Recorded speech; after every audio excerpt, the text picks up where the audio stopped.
Well, widely considered one of the greatest literary masterpieces of all time, The Pilgrim's Progress was written by John Bunyan in 1678 while he was in prison for his faith, specifically for preaching without the official sanction of the Church of England. And while he was in prison for over a decade, he wrote what is considered the classic allegory about a character named Christian who lived in a city called Destruction until a man named Evangelist came to him and showed him the narrow road that leads to life. And as Christian traveled on the road, he meets these characters like Faithful and Hopeful and like Ignorance and the Flatterers. And some of the greatest imagery in literature is in this book as you see him walk through this gate that's a picture of Christ. And he carries a burden on his back of shame. But when he really sees and understands the cross, the burden rolls away and falls into the empty grave. Some beautiful imagery in this book that's inspired everyone from C.S. Lewis to George Bernard Shaw, that across the world, people have been influenced by this wonderful allegory, this story of the Christian life. But there's this moment where Bunyan writes about this character, Christian. Early in his walk as a Christian, he is told, go to the house of the interpreter to learn the basics of the Christian life. How do you walk along the narrow road as a believer? And he shows up at the interpreter's house, and one of the first things he sees is a portrait in the man's house, and the interpreter explains to him, this is a portrait of a gospel minister. That as you walk with God, you need a guide, and this is the only kind of guide you should follow. And it's interesting to think about Bunyan as he sat in prison, gave himself the challenge, how would I describe the ideal pastor, the ideal spiritual leader? And he describes this portrait of it's a man with the best of all books before him, the word of the law on his lips, his eyes towards heaven, the world behind him, and he stands as though pleading with men. And he writes this story, which incidentally, there's now a statue of John Bunyan in the town where he was held in prison, and he's put in that stance, that very picture of the ideal minister of the gospel. But I always thought, man, what an interesting challenge to give yourself. What are the ideal, essential attributes of a good Christian leader, of someone to follow as I map my way through spirituality? And I wonder, how would you do that? I think it's easy for us to say what we don't like, right? You can say, well, I'll tell you what they shouldn't be. And Lord knows there's been enough ministry scandal to tell us ways pastors shouldn't behave. But when you ask yourself the question, what should a minister look like? That's an interesting challenge to ask yourself, but I think it's one we need to, because as I look at young people today, one of my greatest concerns is that the lack of trust in authority figures. That's in many ways well earned as they've watched people with power abuse it. They've listened to people lie and have hypocritical actions or maybe just act like children. They go, who can I follow that will show me how to navigate life well? And yet it's interesting to see what Bunyan challenged himself with, the portrait of the ideal spiritual leader. That's what we get in this text today. If you notice, this is the Apostle Paul, and he's writing to the Thessalonians, this little church he planted but had to leave suddenly earlier than he liked, and he's reminding them in this passage what he and his team were like. And as he does it, you get the sense that in one sense, he's defending himself against critics. In another sense, he's differentiating himself from spiritual fakers and charlatans, which were common in the time. But the net effect is what we get in this passage is we get the criteria of a gospel minister. 7 attributes of a godly leader. That's what we're about to see. And let me tell you, this is a dangerous thing for someone like me to do. I'm gonna give you the criteria by which to judge us. How do you judge people who lead a church? Now, before we jump in, let me tell you this. I don't just want to make a room full of critics. So let me give you 2 warnings. Number 1 is, yes, it's used to sort of evaluate vocational ministers who get their money from doing ministry. But if you've put your faith in Jesus, the Bible says that you are a representative of Christ in the culture. Now all that's left to decide is if you're a good one or a bad one, right? And so this passage is not just meant to evaluate me and our leadership team, though you should, and our door holders, though you should, but it's meant to evaluate you. How do you represent Jesus Christ in the public square? If you're a guest and a friend brought you, use this criteria to judge them. And you can discuss your evaluation over brunch. It should be fun. Right? But warning number 2 is this, is these 7 attributes of a godly leader, these are not meant to be a buffet. You don't just pick the ones you like, right? It's not like that kid I saw at the gym that just had gorilla arms. I mean, they were huge. His biceps bigger than his head. And yet his body was just fantastically slender. And I remember watching him do his 47th set of curls, and I was like, brother, you have got to move on to the next muscle group. Like, there's a disturbing lack of symmetry here.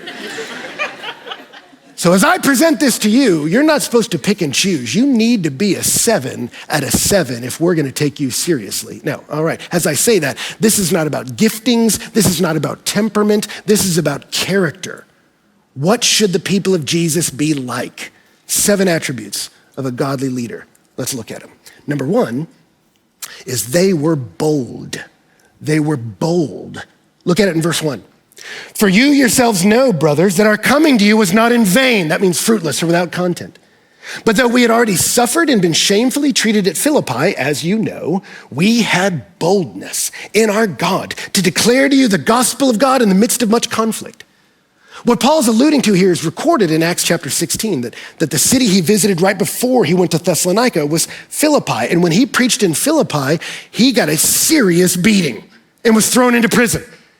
Acts 16 says that the magistrates tore the garments off him and his team, gave orders to beat them with rods, and when they had inflicted them with many blows, they threw them into prison. And that beating happened in the agora, the marketplace, the hub of social life in the city. So it was public, it was humiliating, and it was without trial. And then they kicked him out of town. And so they preached the gospel and got slapped down hard, right? They shared their heart and they got rejected. Now, question, if that happened to you, would it impact your approach to the next city? Would you say like, hey guys, maybe we should tiptoe in here, dial it down a shade? Paul says no. You know, in the midst of suffering, even with much conflict, we had boldness. And that's what you want out of a minister. You want someone who is bold enough to declare to you the gospel of God. We need boldness. In England in the 1600s, it was a dangerous place. Puritanism had been rejected, deism had taken its place, and in the midst of that, morality went down. People went wild, crime rates soared. Outside alcohol was prohibited, so people would make gin in their homes. One historian said every 6th home was a gin shop. Bishop Benson said this about England in the 1600s. He says, gin has made the English people what they never were before, cruel and inhuman. And the government cannot change people's hearts, but to try to change their behavior, they had over 160 crimes which would get you killed. And there were so many people executed for crimes, they set up a permanent gallows in the middle of London to try to dissuade people from crime, but rather people used it as a source of entertainment. And in the midst of that difficult day, a band of ministers like John Wesley began to preach, not just in their churches, but outdoors, calling people to repent and come to faith in Jesus. And as they would preach, people would throw things at them. They threw dead cats, and that was an easy day. There was one moment where John Wesley was preaching in front of a mine as these miners went to work. And as he was preaching at them, one guy picked up a brick and threw it at Wesley. Wesley ducked, hit the guy behind him, killed him. Wesley dove in the lake behind him, swam to the other side, got out, and continued his message. That's bold. And that's how you change a culture.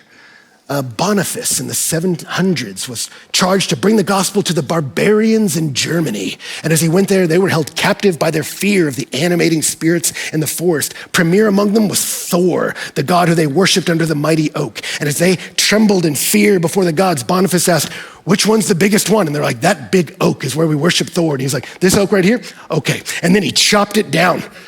And it terrified the people. They waited for him to be struck by lightning. And when he wasn't, they all put their faith in Jesus, which some of you may think, man, that's a pretty offensive way to come into a culture. Well, you got to remember, these German barbarians, they respected boldness. They watched that and they're like, man, that was tough. We like that. What's your God's name again? We're going with that guy. And yet in the midst of that, they were bold. Now, as soon as I say this, some of you go, well, Ben, why is that boldness a criteria? Why did they have it? Why does it matter to you? Well, the reason they were bold, did you notice? He says they were bold to proclaim the gospel of God. Why are we bold as ministers? Because the content is critical. We're bold because the proclamation is worth the pain. That's why we do it, because this message matters. We are bold enough to present it, even if we take a hit. It's like confronting a loved one who's an alcoholic. You know, I'm gonna say some things to them they do not like, and yet you risk the rejection. Why? Because you love them and you know this message could save their life. And so you go, the message matters. It's critical. critical, it's important, it's worthy of the risk. You need someone that's bold because they want to see your life change. And let me challenge some of you. Some of you maybe have been a Christian for a long time, but if you're honest, your life is kind of boring. And it might be because within the context of your life, you don't take a stand for anything. There is nothing in your life worth sacrificing for. And yet Paul said, even in suffering we proclaimed, and our life was not in vain. There was a substance to us because we were willing to suffer for what we believed in.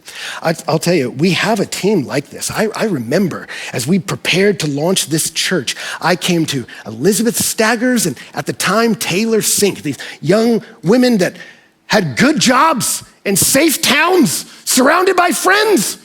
And I said, will you leave this comfort, move to a city where you know no one, and launch a church that may or may not succeed? But we're gonna bring the gospel to Washington, D.C. Not that there aren't other churches doing the same, but as the city grows, we wanna come in and raise our voice along with them for the glory of God in the midst of a difficult day. And these ladies said yes. I remember calling John and asking him to come lead worship. And I said, you're gonna have to build a band. And he said, how? And I said, by faith. I don't know, man. Start going to clubs, and when the DJ's done, lead him to Jesus, right? I mean, there's no plan here, man. But we gotta be bold. And in the midst of that boldness, this church was born, and many of you are recipients of that kind of bold behavior. Why were they that bold? Number two is because they were sincere. They were sincere. They had pure motives. Look at it in verse 3. For our appeal does not spring from error or impurity or any attempt to deceive, but just as we've been approved by God to be entrusted with the gospel, so we speak, not to please man, but to please God who tests our hearts. He says the reason we were bold, even in the midst of conflict, is because we didn't have ulterior motives. We weren't misled. This was no intellectual mistake. There was no impurity. We didn't have perverted or morally bankrupt reasons for doing this. And he said, and we weren't attempting to deceive you. We weren't trying to trick you. He said, we weren't doing this for the likes. We weren't doing it for the follows. We weren't doing it for the gram. And we certainly weren't doing it for the money. We were doing it because we believed. We were bold even in beatings because we believed this message could change your life. We actually believe these are the words of God. That's the kind of minister you want, bold because they're sincere. One of Jesus' greatest compliments was actually paid by his enemies in Matthew 22. They said to him, teacher, we know that you are true. We know you teach the way of God truthfully, and you do not care about anyone's opinions. That's the kind of minister you want. I am true, I'm bringing you what's true, and I don't care what people think about me. The message is too important. Why are you doing it? Because we've been approved by God, entrusted with this gospel, so we speak. Why do we set up in the Howard every week? Why do we bring church here? As I was walking from the Mark back here to this very room this morning, there was a team of door holders, volunteers out there cleaning up trash all along the street on the side of the road, and one of them got a call and they said, hey, we got a dead rat on the other side of the building, let's go. And they all went there towards the dead rat. Most people walk away from those things. Why would these people move towards it? Because they want to remove every barrier to make a way for you to come in and find the hope they found, right? They're bold because they believe it. They believe this message is worth it. I remember I had a young guy come to me once that wanted to go in ministry, and he was like, hey man, I'm trying to work on my preaching. And when you're up there, he said, your volume, inflection, and your hand movements, they really convey a sense of conviction. You look like you mean it. How do you do that? And I said, do you want the secret? He said, yeah. And I go, you really mean it? I said, I don't think about my hand gestures at all. All I think about is this passage till it lights me on fire. And then I just go up there and try to talk slow enough for people to understand. That's it. I just get so amped by what this is. And that's the kind of minister you want. You want one that's sincere. This is kind of fun. The word sincere is Latin. It comes from sin, means without, and ser, cracks, right? And in different passages in the New Testament, not in this one, but in Peter and Philippians, it's used to translate the Greek word heliokrines. Helio is the sun, and krine is to test. And both of those words are from pottery. That back then, if you were making pottery and it cracked, you could go, well, this thing's not gonna hold water, so I gotta start over. Or you could say, man, that's a waste of material, and you could just shove wax in the cracks and sort of polish it up and then sell it and let it break at your house, right?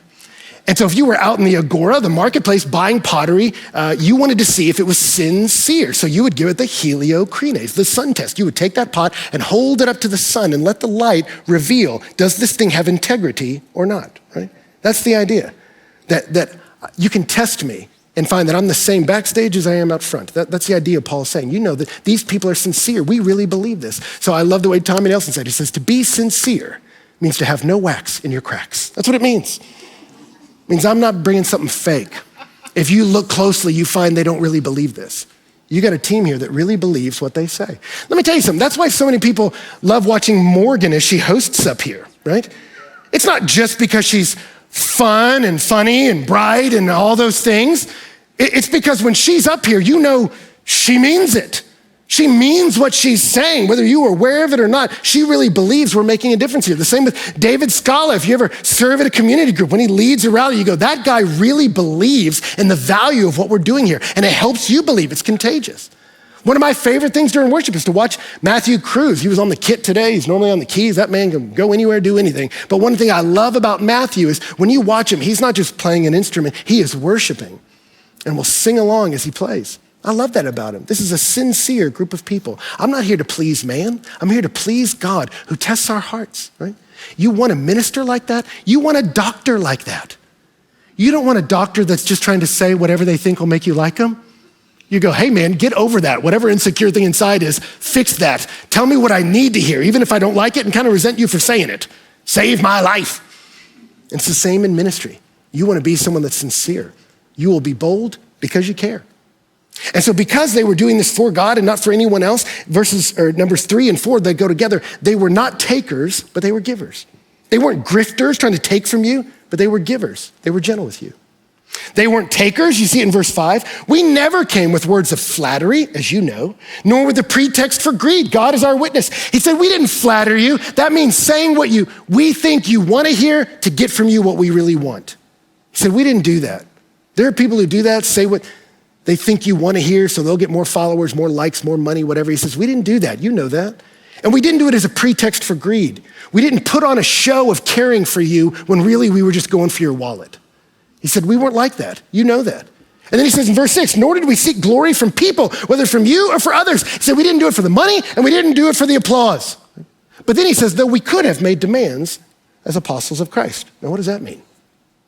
Well, Paul argues convincingly in 1 Timothy 5 that ministers are worthy of honor. People that are going to explain the Bible, create opportunities for us to serve together, they should experience a degree of honor. And then he argues in 1 Corinthians 9 that ministers should be paid for their labor. If this is their job, they're doing to help people, they should get paid. So he says, hey, respect and compensation should be a part of ministry. And yet Paul would often say, but if those things get in the way of you understanding the gospel, I waive those rights. He said, I'm not looking for either. You see it later in verse 9. He says, you remember, brothers, our labor and toil. We worked night and day that we might not be a burden to any of you while we proclaim to you the gospel of God. That was Paul's MO when he came to a city. The gospel is the good news that God loves you even while you're a sinner. That God came for you even when you weren't worthy. And you can't earn his smile. It's not for sale. And so if the grace of God is a gift, Paul says, I'm giving it away for free. He said, so I'm not going to ask for money. I'm not trying to get it from people. He said, man, I am out here and I'm going to preach the gospel free of cost. You just come in. There's no admission at the door. Get in here. And yet it wasn't free. Someone's got to feed these people. Someone's got to figure something out. And so what Paul would do is he'd get a job. He worked with leather. He'd become a tent maker. And then as you look through the New Testament, you see what he would do is he would bring the gospel to a city, people would come to faith, and then as he'd move to the next city, this little community of Christians would say, hey, if we found the grace of God and it's changing us, you're gonna go preach it to them, let us join you with that. Maybe we can't join you physically, but we're gonna join you financially. And you see, the Philippians actually helped fund his ministry to the Thessalonians. And you see when he wrote Corinthians, he said both Philippi and Thessalonica are helping fund operations in other places, that they're paying it forward. And let me tell you, that's what happened here in this church. If you don't know the background of it, we had over 30 people move to this town and find jobs to help launch a church. Right? Just go get some money, move here for no other reason than creating this space. And for me, I went and raised money in crazy places like Tomball, Texas, and Georgia, whatever. Get some of that southern money and bring it up here, right? To launch a church. And that's how we did it, right? Because it will not be a barrier. Why? Because we want to be bold and we want to be sincere, and we're not here to take anything from you. We're here to give what we freely received. And I tell you, I experienced that just looking at our team. I think about Jacob Harkey, and during COVID, where suddenly every church had to become a TV show. It's kind of a mess when you're not even a 2-year-old church. But Jacob would work long hours in the EDM club where we would film just to create the online experience so the church could come to you in your home. And most of you don't even know his name. But Jacob would make that happen. And now he's leading in other areas of helping up with core classes, helping deepen our theology as a house. You look at Rachel up here, and with the gifts God's given her, she could demand honor, right? Her ego could go wild. You sing like that, you can get a big ego. And some of us would be like, no, that makes sense. But one of the most delightful things about her is there's a mix of that authoritative singing and a humble care for people. And it's that union of grace and power that's really her special gift, right? That's what you want in a minister, right? That they're not takers, but they're givers. They give because they care. You see in verse 7, we were gentle among you, like nursing mothers taking care of her own children. I love that he pulls together those ideas. We were bold, but we were gentle. We were willing to step in and declare to you the truth, but not in a way that beat you over the head. We were bold, but our bedside manner was gentle. And then he uses the most tender image he could think of. He says, we were like a nursing mom among you. A nursing mom sees need, even anticipates need, and then gives of herself to meet that need, knowing she'll get nothing in return. The kid won't compliment her work. Bang up job today. Awesome. Kid's not gonna leave a tip like you deserve it. That's not coming. The child will be nothing but noise and need. And yet the mother will seek to meet that need. Why? Because her gift is the joy of watching this young human being grow and reach their potential.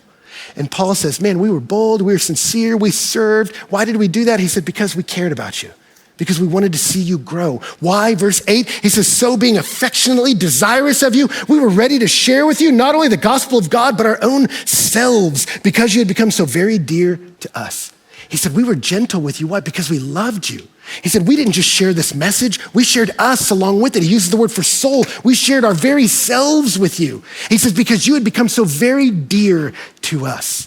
I love it in Greek, the word dear there, it's the word agape, which is love, and then oi at the end, which is y'all. He's like, man, we shared everything, and we did it in the gentlest way we knew how. Why? Because we're givers to you, because we love you, because y'all are the beloved, y'all. He said, because I just love y'all. I love you. And so I did not hide any part of me from you. That's why, did you notice in the text 4 times, he's like, you know. He's like, you know me. I wasn't hiding from you in the green room. I was here in the midst of you, walking among you because I care about you. And I tell you, on our team, if you've ever hung out with Brennan on our team, it doesn't take long before you're like, this guy's either super fake or he really cares about people. And as time goes on, you go, I think this guy really cares to see people win.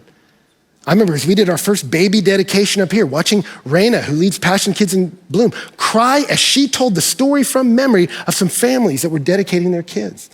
That we got some people here that really care and want to see you grow. And that's their gift you give them, is they get to watch you grow in your faith. But notice what Paul brings together: boldness and love. That we were bold to declare, but we were gentle like nursing moms. And you really need both to come together. If you're just bold, but not loving, you'll have beat up sheep. And in the end, they won't respect you, right? That's not helpful. That boldness needs to be paired with love. Jesus was tough on Jerusalem. When he rode into town, they were like, his disciples were like, look how beautiful this temple is. He's like, not one stone's gonna be left on another. I mean, he said some hard things. But then he would cry as he rode towards them and said, how I have longed to gather you like chicks under my wings. I'll meet a lot of young guys that want to go into ministry. It's because they've read something and they want to thunder at people. And I tell them, well, God help you and anyone who might be in your way. May he keep you from a stage until you learn to weep for the people. That you can be like Jeremiah. Don't preach like Jeremiah till you cry like him. You got to care. They need to see boldness and love come together, right? If you're bold without love, you will beat up the sheep. But if you're loving without boldness, you won't change anybody. At some point, you got to say something, right? I remember I had a friend that she worked in an organization alongside this guy, and And he would comment on how her life was different, how kind she was and loving and patient and all those sorts of things. And she knew it came from Jesus, but she was scared to say it because she didn't want to offend him or didn't want that to be weird. And she's like, man, what am I supposed to do here? And so she just avoided it.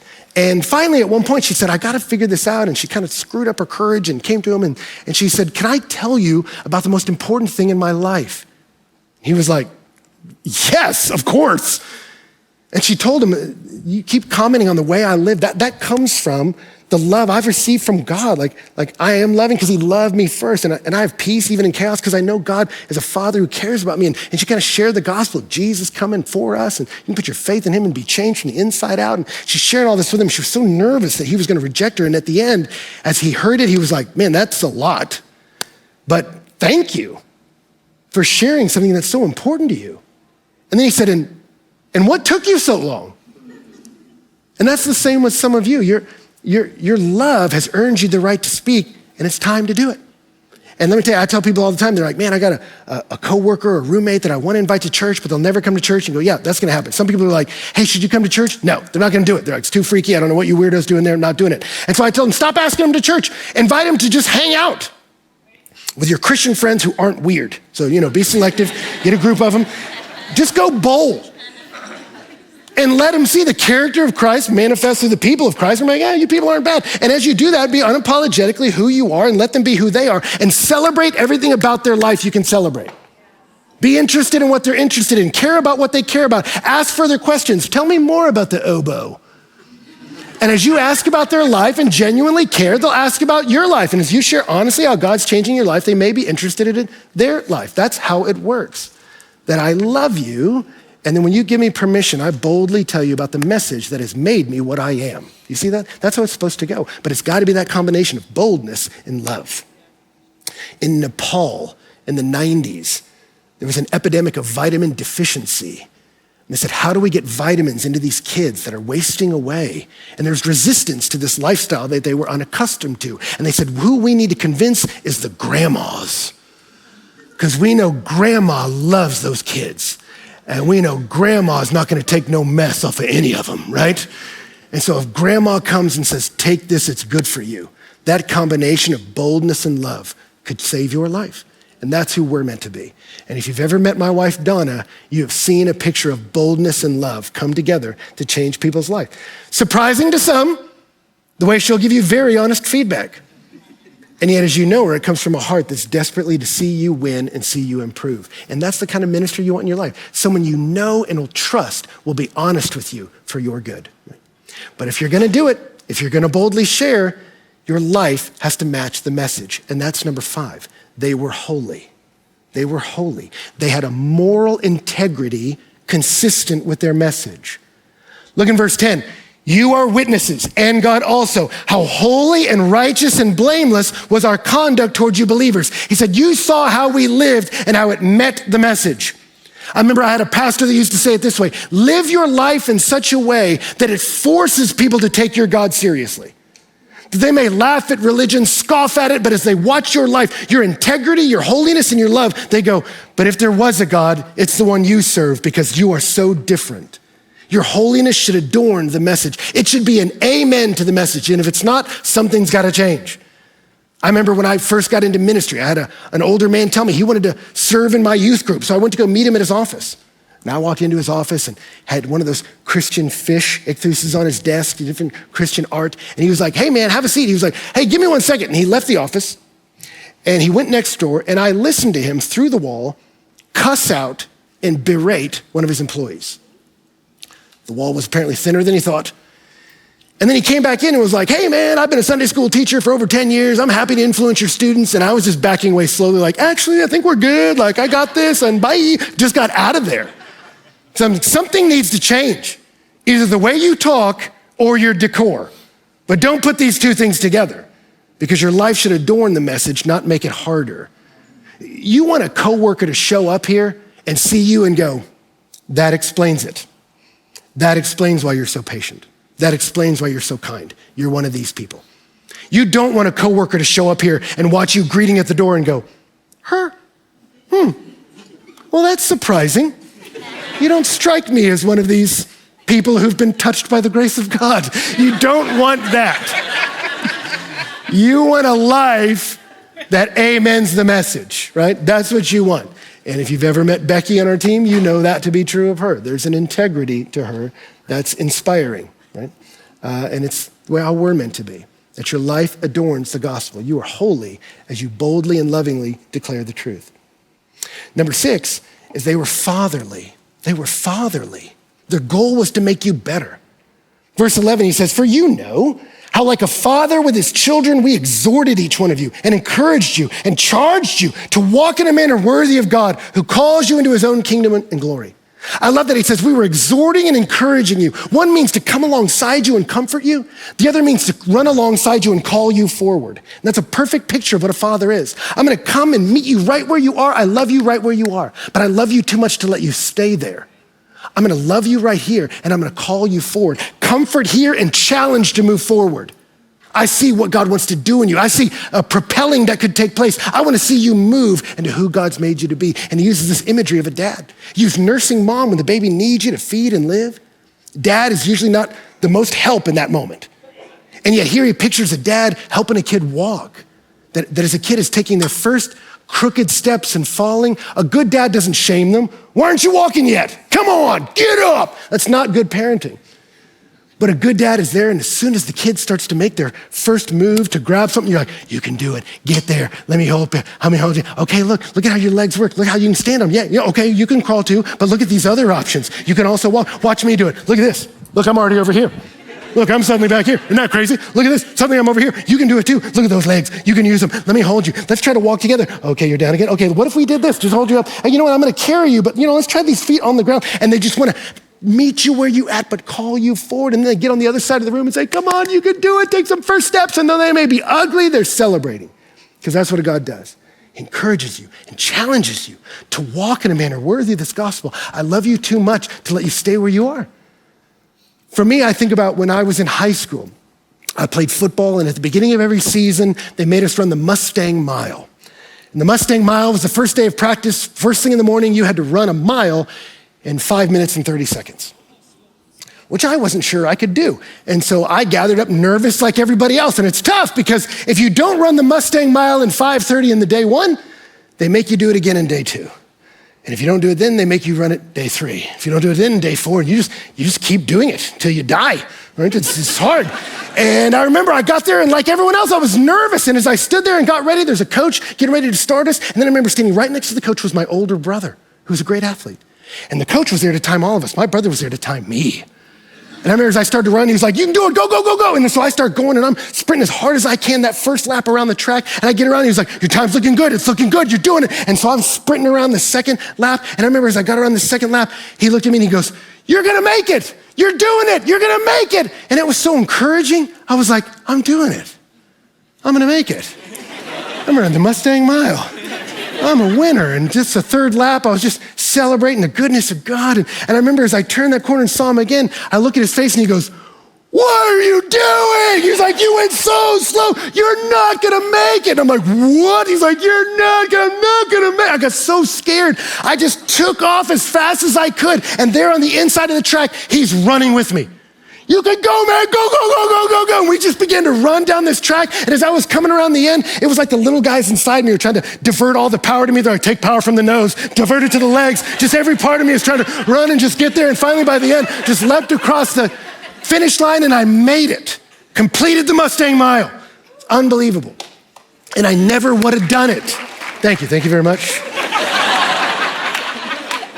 Never wouldn't have done it without somebody who loved me enough to boldly call me to more. And that's what a good gospel leader, whether it's a pastor or someone who works for a church, or whether it's a good roommate that says that, "I'm gonna love you right where you are, but I love you too much to let you stay there. I wanna comfort you and I wanna call you to walk in a manner worthy of the gospel." That's what a good minister does. And let me tell you something, that's why I love that we got men like Landon and Thomas leading at this church. Landon teaching the gospel, teaching the Bible to our students, middle school and high school. Thomas shepherding our family groups, that helping people get into these groups where you can hold each other accountable. Let's not just keep listening to messages. Let's get a group of people who fight for each other, encourage each other, don't shame each other, but challenge each other to be what we're made to be under God. You want a church like that. And last thing, number 7, is they were all about the gospel. 4 times throughout the text, did you notice Paul repeats it? The gospel of God, the gospel of God, the gospel of God. God who calls you into his own kingdom and glory. Whether this is your home church or you're visiting or you're evaluating churches, wherever you go, can I just challenge you? You want to be in a community of people that is presenting to you the gospel of God, the good news of the grace of God available in the person of Jesus. And you want to be a part of a church that's not just trying to raise their little flag, build their own little kingdom for their own glory. It's not what we're doing here. All these little church names, they will go away. These little banners will fall. We're not calling you to our kingdom, and we're certainly not calling you to our glory. We're calling you to his kingdom and his glory. We're the spotlight pointing at the Son because he's the one who can save. He's the one who's drawing us into his family forever. And so if you want to know what we're selling here, you want to know what the gospel is, the word gospel just means good news, that there's good news from heaven. The good news is you are broken, desperately marred by sin, and can't fix you, which doesn't sound like good news. That's usually the part people don't like. But you are desperately broken by sin, every single one of you, and you can't earn your way out. You're like Lady Macbeth saying, out, spot out, and you cannot rub it out. And yet each of us is made in the image of God. Every person, whether you believe this or not, has dignity because you're made in God's image. And yet you're desperately broken because of sin.